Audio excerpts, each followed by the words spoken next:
Well, hello there, everybody. I am excited to be popping on in here today for our third live stream in a row. And today we are going to be talking about why people pleasing is a passion killer. And I bring this to you as a card carrying people pleaser, certainly a people pleaser from the past. How's that for alliteration? But I'm excited to be popping on in here and talking about this topic and also answering some questions that may come up in the discussion.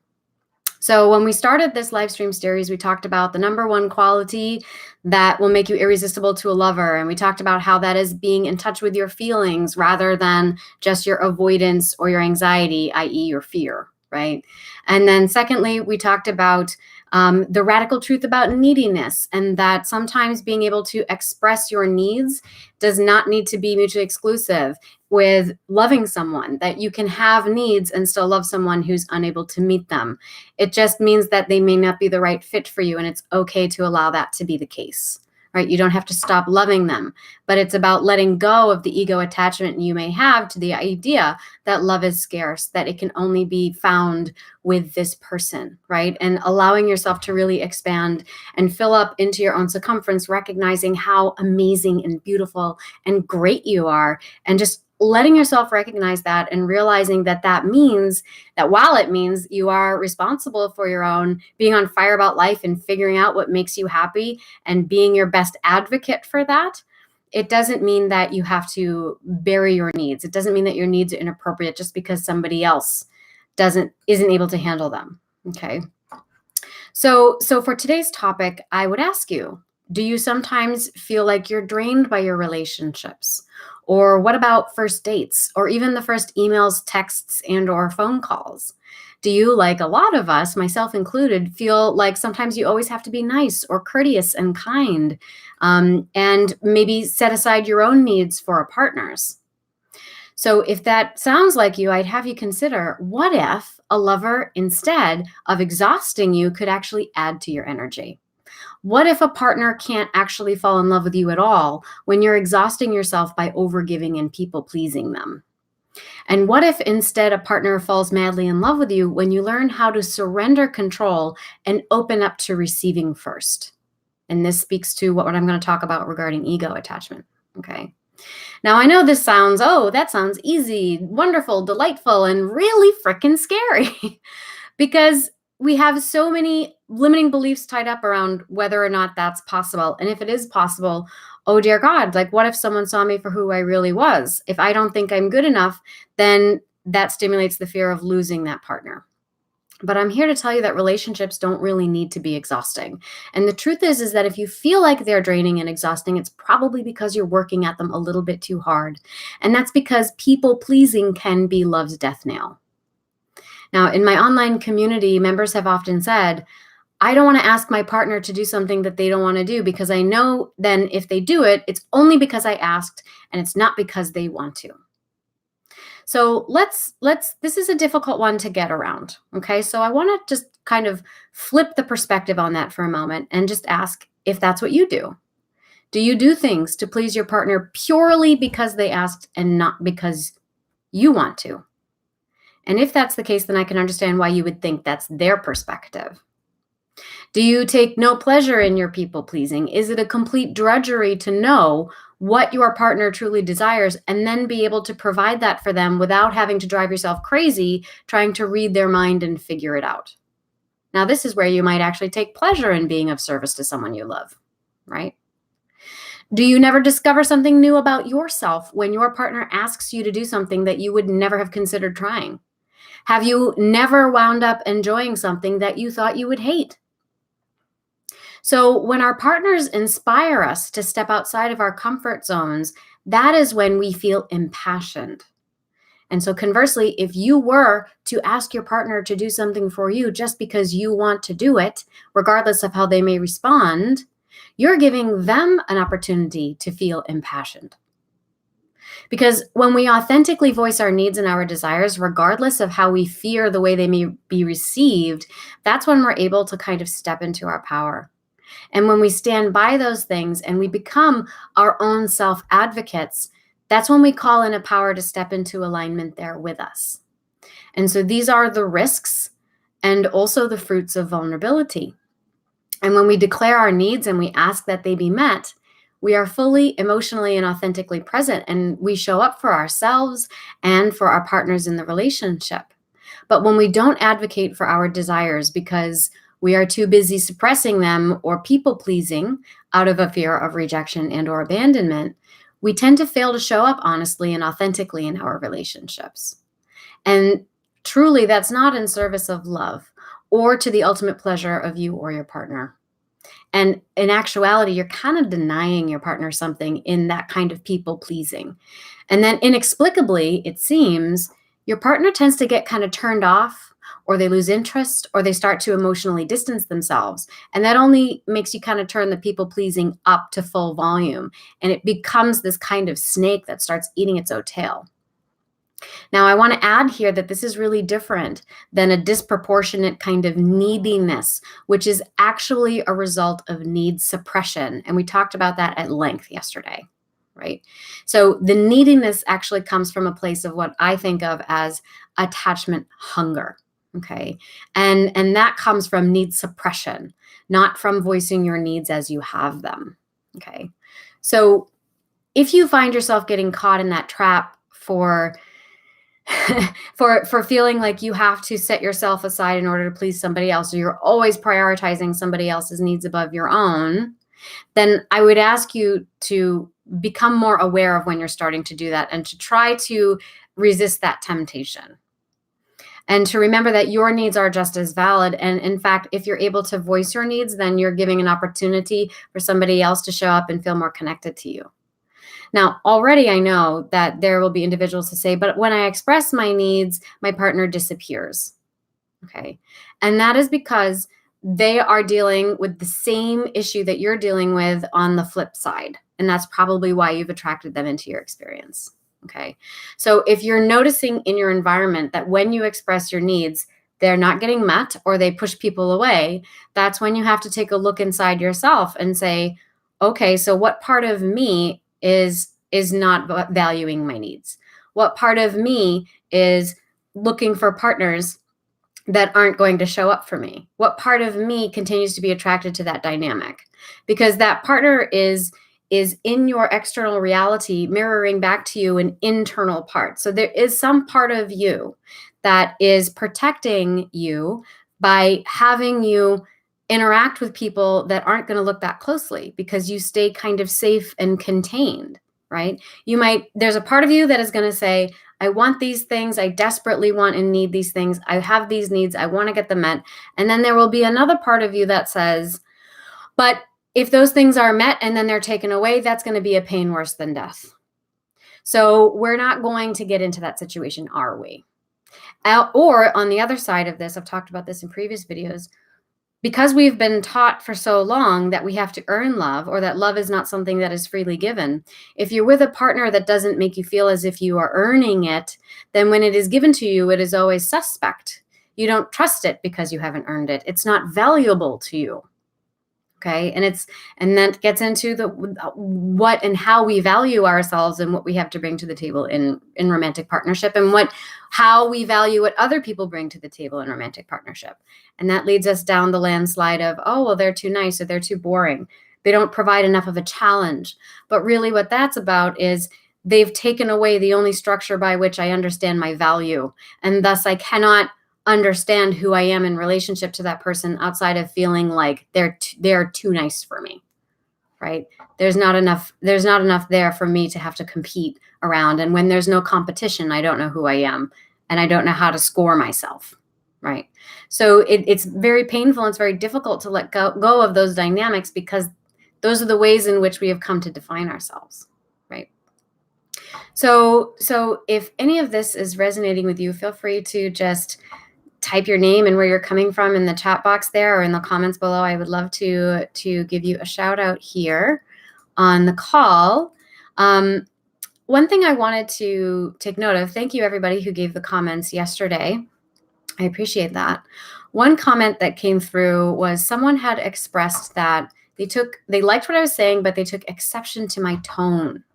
And one thing I want to share about that is that I have a very direct way of expressing myself. And sometimes I speak from a place of irony. And that's because I have a very personal relationship to the subject matter that I am describing. And I shared a few of my own personal experiences on the call yesterday. So, we employ a lot of defenses when we are talking about things that are deeply a part of who we are in our experience.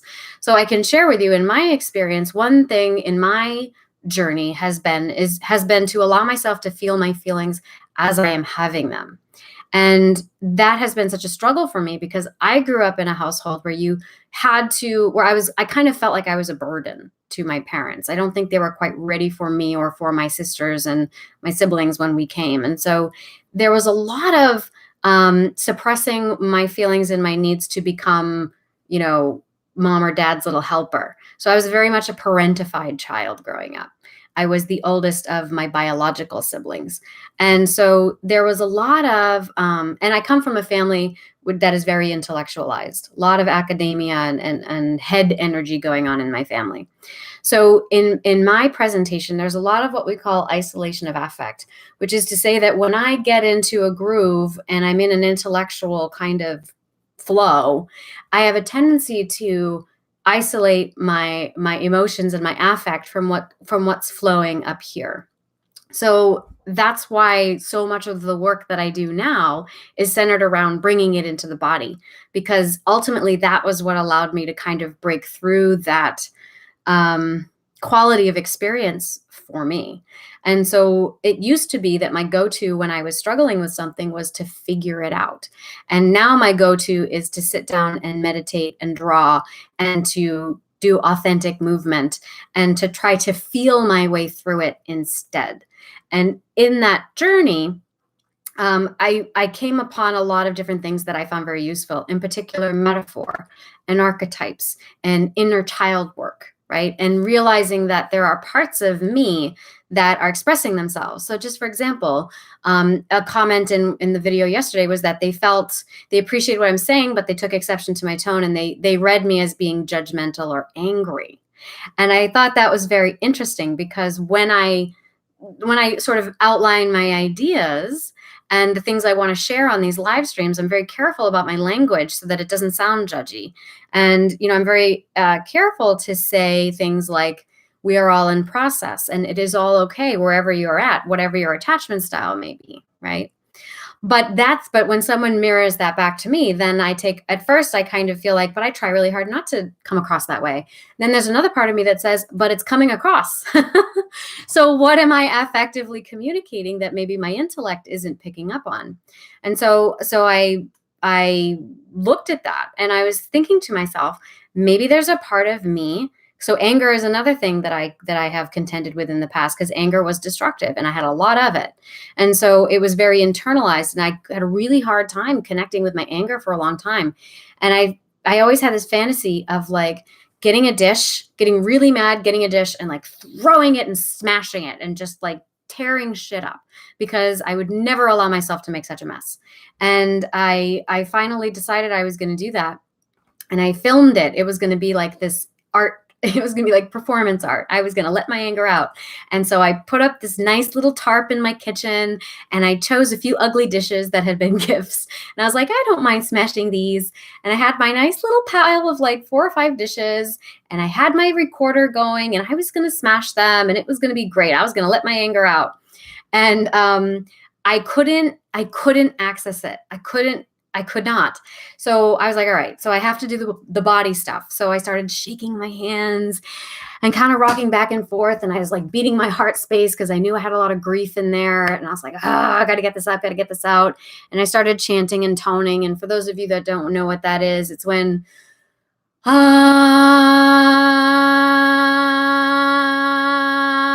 just let your voice, I can hit it pretty instantly now, but it used to be I couldn't hit the tone. Like you just chant and you allow that sigh to come out until you hit a tone that goes for a long time, and you'll hear it and you'll recognize it. It's your tone. It's your tone. It's your sound. It's your resonance, and you'll hear it You will hear it because it will stop sounding like you're creating it. And it will start sounding like a sound that just comes from you. It's not you creating it. It just feels as if it's emanating from you.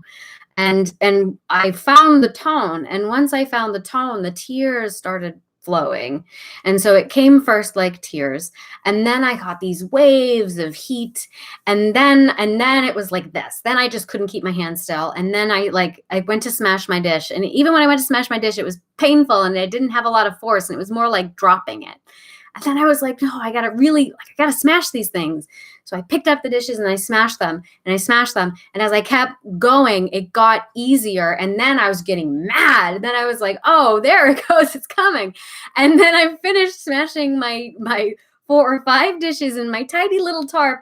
And it was like, it's not enough. And then I just like arm sweeped the dishes from the cabinets in my kitchen, and they're flowing off of the countertops, and I'm like smashing things left and right. And I had drumming music blasting, and I was yelling, and I was crying, and I was screaming, and I was just, it was all coming out. And it was all in my kitchen, my teeny tiny Manhattan kitchen. And I was terrified that the neighbors were going to call the cops, but I was too much in it to let it to care. And I put dents in the floors. I had wood floors in my kitchen. I put dents in the floor. I was so mad. And I let it go. I finally blew through all my dishes, and I preserved 4 dishes. But ironically, they were the dishes I got for my wedding. And all this energy flowing through me. I just felt like a waterfall. It just was like, woo, woo, woo, all this energy flowing through me. I felt dizzy. I was like, oh my God. And it didn't stay on the tidy tarp. The dishes shards had flung to every far corner of my apartment. In the living room, they made it all the way to my bedroom, the bathroom, it was everywhere. And I remember feeling all this energy flowing through me and cramping up, and this may be the more feminine experience, but in my sacral started cramping up. But it was like this, and it wasn't my time of the month. And it was like, because the sacral is all about flow. The sacral is all about creative flow and ambiguity and creativity and feelings and being able to sort and label and allow for the flow of your feelings. And it was like my body had this tremendous response to allowing that anger to move through me. And after that, I told myself, I made art around it, and I made a video. And actually, so this video series is in promotion of healing attachment wounds. And I took that experience, that whole video recording of that experience, and it's the last lesson in healing attachment wounds. So I'm sharing the story with you now, but it's something that is the actual experience is in healing attachment wounds course curriculum. And that is like, I told myself, okay, I did this once, and I can't tell myself I did this once, and that's the only homage I am ever going to pay to my anger, right? I have to be able to come back and do this again. And as the universe is so generous, within 1 month, they opened something called the Wrecking Club in Chelsea in Manhattan, which is a place where you can go and smash dishes and computers and fax machines and phones and anything else you want to smash. So I tend to make it a habit of going there every once in a while to let my anger out in that way, because it is so effective. But I tell you this story because that comment also made me think about, okay, well, a lot of people are watching these videos, and what they are witnessing is information, right? This is the universe also talking to me. So I'm like, maybe there's a part of me, maybe there's an aspect to me that there's an anger that I'm having that I need to explore. There is a judgment of some aspect of myself that I need to go in and to look at. And so how do you do that? And that speaks to the kind of work that, I've been sharing here in this group and through the videos that we've been doing, through the challenge that we did, for those of you that participated in our 4-day challenge last week, looking at going into the inner space, allowing for visioning as a process by which you can start to communicate with your inner being and the essence of you, right? So we have a few people here. Devora from Israel, welcome. Hi. Tamia, liking my communication style. Thank you. Rebecca from Portlandia, welcome. We have TB. Rebecca, trying to let my feelings flow through me. Yes. And oftentimes it's when we are trying, Isabella, hey there. So oftentimes when we're trying to let our feelings flow through us, it's not an intellectual exercise, it's a body-based exercise because our body is sort of the warehouse for all that stuff, right? So I guess my point is that comment kind of inspired me to do something a little more body-based and affectual today, because I know I can get very heady and chatty, and all of that comes from my own experiences with this subject matter, and also my tendency to intellectualize. But primarily what we do in healing attachment wounds is body-based and experiential, because those are the things that help me. Those are the things I see helping my clients. And so those are the things that I want to bring into that space. So I thought today we might do a meditation for this call, just to kind of get us into that space. And we're going to do, I would say, probably just a basic one today, just to kind of ground us into the body. And I like to think of this as kind of a body scan. But we're going to fill ourselves up with energy, positive energy and light. And we're just going to witness where there might be something that we are hung up on. Okay. So one of the things I like to do with this, I use a singing bowl and a buffalo drum sometimes to tap into sound. I think sound is really important for us and with resonance. But you might also use toning if you want to. And again, that's you just take a breath and just let the air come out. And just keep doing it until you hear a tone that sounds like your tone. You'll know it when you hear it. And then just keep doing it until it doesn't sound like yours anymore, until it doesn't sound like it's your voice, like it's just something that's emanating from you. And that's something you can play with. But today I'm just going to have you find a comfortable spot. If you're watching this while driving or operating heavy machinery, you can just observe. Because you can get into a trance state, but I would recommend that you just listen as an observer. I'm going to start by ringing the bell and invite you to find a comfortable spot. Just kind of resting into your body, allowing your soul, your energy, your essence full permission to really sink down and inhabit your sacred temple. Imagine yourself molding to the seat or to the bed or to the couch or wherever you may be situated. Noticing the contact between your feet and the floor.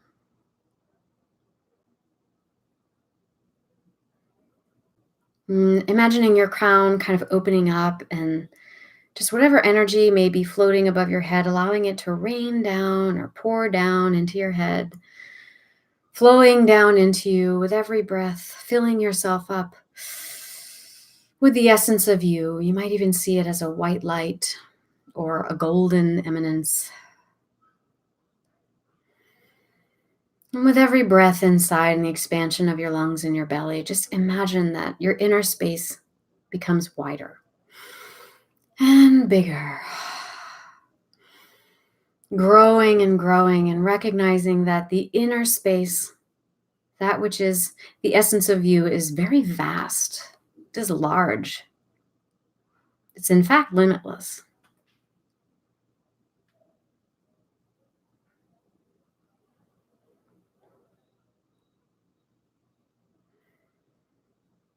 And I would just have you attend to the top of your head. And then draw your awareness down into your forehead and your brow, your third eye. Noticing any tightness, tension, or blockages you may be experiencing in your body. Taking a breath in, and on the exhalation, just letting it go. Moving your awareness further down still into your throat, your neck, between your shoulders. Noticing any tightness, tension, or blockages there. Drawing a breath in and letting it go.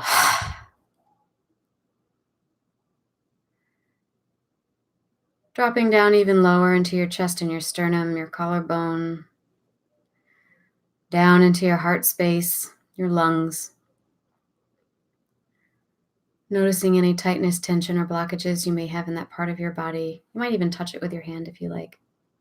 Taking a deep breath in, loosening it up, and letting it go on the exhale. Moving down still into your upper abdomen, your belly, your intestines. You might even notice if you are sucking in for any butterflies, tension, or knots in your belly. Taking a deep breath in, letting it expand, noticing that, and then on the exhalation, letting it go. Moving down further still into the sacral, that space between your genital and your navel. This is the womb space on a cisgendered woman, what I call the sacred bowl. On anyone, the seeds of creativity, of life, the flow of emotion, the ability to hold opposites, the seed of our creativity. Noticing any tightness, tension, blockages, breathing into it all the way down into your lower belly and your sacral and letting it go. You might even rock back and forth on your sit bones a little bit, noticing the contact between your butt and the seat, your hips, hip flexors, pelvic region, tailbone, buttocks. Notice any tightness, tension, or blockages there. Breathe in all the way down into that region. And then on the exhale, just let it go. And on your next exhalation and then inhalation, drawing your awareness down further still into your thighs, the hamstrings, backs of your legs, your knees, down further still to your shins and your calves, your legs all together, noticing any tightness, tension, or blockages you may have there. Taking a breath in, and on the exhale, letting it go. And finally down into your ankles, your heels, your Achilles heel, the balls of your feet, the soles of your feet, the arch. Noticing any tightness, tension, or blockages that you may have there. Now when you breathe in, imagine your soul, your essence, your energy, that white light or that golden eminence just filling you from crown all the way down to the soles of your feet, loosening up any tightness, tension, or blockages that you may have there. And on the inhalation, you are filled up with the essence of you, and on the exhalation, releasing anything that does not serve. You are filled up with you.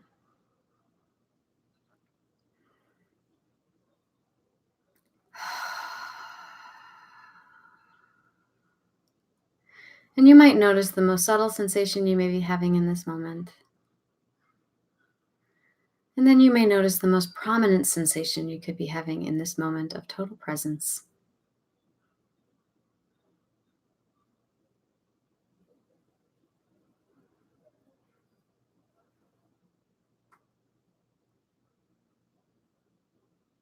And just luxuriate in the vastness that is you, in the fullness that is you. And any insistent thoughts, worries, or concerns that may be in your mind right now, almost imagine it kind of melting out of your brain, just melting, trickling down like water. Trickling down like water into your body,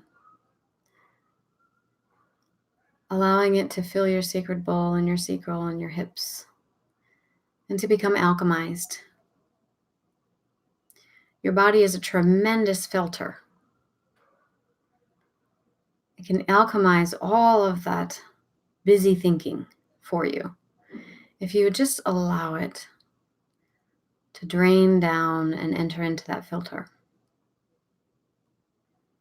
You can shake it off. You can imagine it being sifted through. And as it starts to filter out all the unnecessary chatter, you can imagine exhaling it. You could also imagine it dropping down between your hips, down into the earth. In the same way that trees breathe carbon monoxide and release oxygen into the air, your body and the earth can do this for your unhelpful thoughts. So just let it.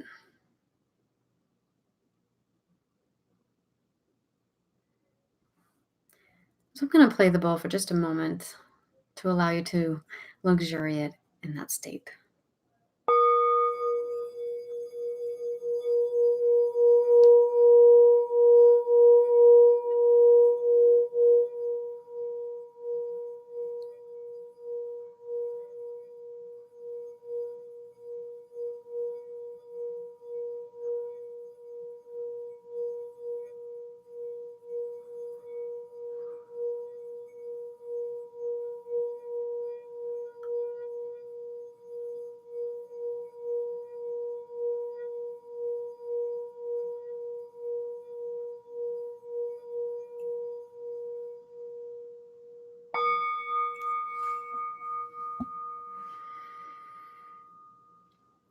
So I invite you just to take a snapshot in your mind of the experience you may be having right now.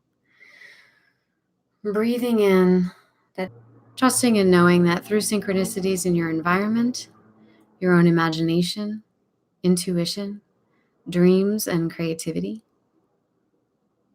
that layers of understanding will rise to your conscious awareness. And if there is action required, you will know what to do when the time is right. And so I am going to ring the bowl 5 times. And after the 5th time, we can release this practice.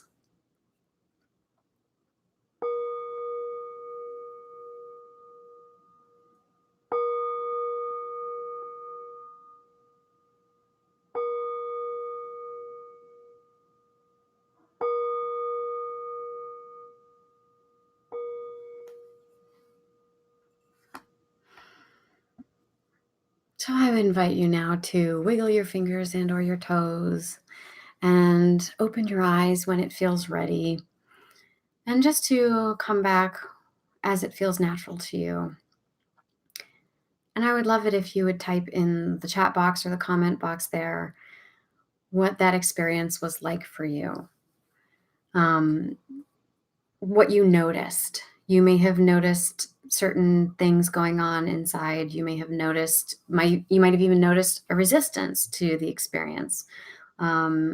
Maybe it's just a sensation in your body. Maybe images came to you. There's no right or wrong. Sometimes when we do activities like this, some things come up. Well, I think I'm just imagining this, or I think this is just my imagination. And the thing is that this is how your imagination is how your inner being, the essence of you, speaks to you. Your creativity is how that part of you speaks to you. And it comes through in the language of sensation. It comes through with the language of intuition, or it might even be a memory that pops into your head. And then you kind of explore it in that way. So, for example, in healing attachment wounds, we would take that experience and then I might have you using some kind of drawing implement start to draw. Like just let your hands move. Not you might have an image that you want to create, but you might just let your hands move and let a scribble come out. And what do you see in the scribble? What emerges for you with that? And then we riff on that a little bit. Maybe there are certain words that come up. Maybe it's free association in journal writing or poetry, or maybe you just riff on a memory that emerged. So those are things that can come up, and that's how you start to speak the vocabulary and the language of your inner being and the essence of you and what it is that it wants to communicate to you. And sometimes it's not always like the wounded inner child that comes through. Sometimes it is the parts of you that are protecting that child. Sometimes it's the parts of you that are like, whoa, we're not having that inner conversation. We're not having that conversation right now. You have ignored this child for years. You can't just like all of a sudden decide you want to listen and they're going to show up. You got to get through me first. Right. And so that's kind of like the part of you that is the manager or the part of you that is the protector. And the protector is going to have their own coping mechanisms and defense mechanisms and skills for deflecting a process that you were long taught was inappropriate or a burdensome or burdensome or not safe because it wasn't safe to have that relationship to the essence of you before, because it would mean that if you had a separate sense of self, you were abandoning a family member that needed you to be enmeshed with them. Or if you had a separate sense of self, then that meant you might have needs that were too burdensome to a parental figure or to some other, a previous lover or something like that. And so we develop this kind of protector or policeman within us that kind of keeps things on lockdown, right?